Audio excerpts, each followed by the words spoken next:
Have you ever just stopped and wondered, how does a kid actually learn to talk? It's kind of magical, right?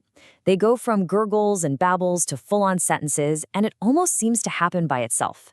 But what if, and this is the big idea, what if the best way to help them isn't to teach them at all, but to just get out of the way and let this incredible natural process happen? That's exactly what we're going to dive into. Right, this is the big question for any parent, for any teacher. Our first instinct is usually flashcards, drills, memorizing ABC. But the Montessori approach just completely flips that script. It all starts with a philosophy that's so simple, but it changes everything. And there it is. That's the key. Just focus on that one word, absorbed. It's not learned, it's not memorized, it's soaked in, like a sponge, from the world all around them. This single idea is the foundation for everything that follows. It's this belief that kids are born with a kind of blueprint for language already built in. Montessori had a name for this. She called it the sensitive period for language. Honestly, you can think of it like a temporary superpower that every child has right from birth. During this special window, their brains are just unbelievably good at picking up the patterns, the sounds, and the rules of language, just by listening. So the whole point of this method is to create a world that feeds that amazing natural ability. Okay, so if it's a natural journey, what does the roadmap look like? Well, it's not a race, and it's definitely not a checklist of skills. It's more like a logical path, where every single step just naturally grows out of the one that came before it. It all kicks off with spoken language, just talking, listening, and building up a ton of words from real life. Then you get the child's hands and senses ready for the physical task of writing. And this is where something totally unexpected happens. Writing, yes, writing, very often comes before reading. It's only after a child can get their own ideas out that they start to crack the code of what other people have written. And then finally, they get to explore the beautiful architecture of language itself with grammar. Now, this whole pathway isn't just some abstract concept. It's brought to life by a really brilliant set of hands-on materials. And these are not toys.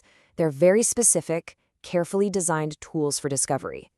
Each one is like a key that unlocks one part of the language puzzle. And here are some of the main tools of the trade.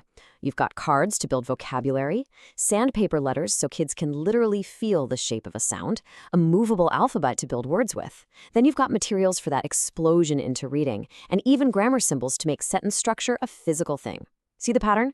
They all aim to make language something a child can touch and hold. Let's look at how a few of these work. It's all about using multiple senses. With the sandpaper letters, a child traces the gritty shape of a letter with their fingers, and at the same time, they say its sound, not its name, but its sound, like k, not k. This creates this incredibly powerful connection in the brain between the sight, the sound, and the feeling of that letter. It's like building it in through muscle memory. And that leads to this genius insight. A kid's brain is ready to put words together way before their hand is ready to hold a pencil and write them. Think about it. So the movable alphabet basically says, hey, don't worry about handwriting yet. It lets them focus purely on the creative act of composing words and thoughts. I mean, how do you even begin to explain what a verb is to a 5-year-old? It's so abstract. Well, Montessori's answer was brilliant. You give it a shape. A big, dynamic red ball stands for the energy of a verb. A solid, stable black pyramid represents a noun. All of a sudden, grammar isn't a bunch of boring rules to memorize. It's a hands-on puzzle you get to solve. So all of these tools, all of these steps, they all lead up to what is, for most people, the most surprising part of the entire approach. In almost every school you can think of, you learn to read, and then you learn to write. But in a Montessori classroom, they do it the other way around. The logic is actually super simple when you think about it. Writing, in this sense, is just encoding your own thoughts. Reading is decoding someone else's thoughts. And it is so much easier for a child to build a word they already say all the time, like cat, than to stare at those same 3 symbols on a page and try to figure out what they mean. Writing becomes this amazing act of creation, and reading is the discovery that follows naturally from it. Okay, just picture this for a second. A little girl has been working with the sandpaper letters for weeks, feeling the shapes, learning the sounds. One day, she goes over to the movable alphabet, pulls out the letters, and sounds out a word she already knows how to say. K-a-t. In that moment, she hasn't read a single thing. She has written her own word. That is an aha moment. It's pure discovery. Of course, this whole amazing process doesn't just happen in a vacuum. The teacher, or the guide as they're called, plays this absolutely critical but very subtle role. Their job isn't to stand at the front of the room and lecture. Oh no, it's way more interesting than that.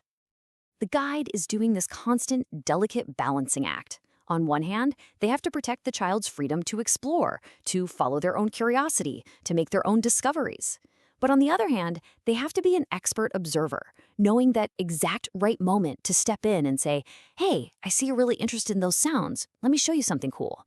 It's about presenting the right key, just as the child is ready to unlock the next door. So, after all this, where does this whole journey actually lead? What's the end game? What is the whole point of this careful, child-led approach to language?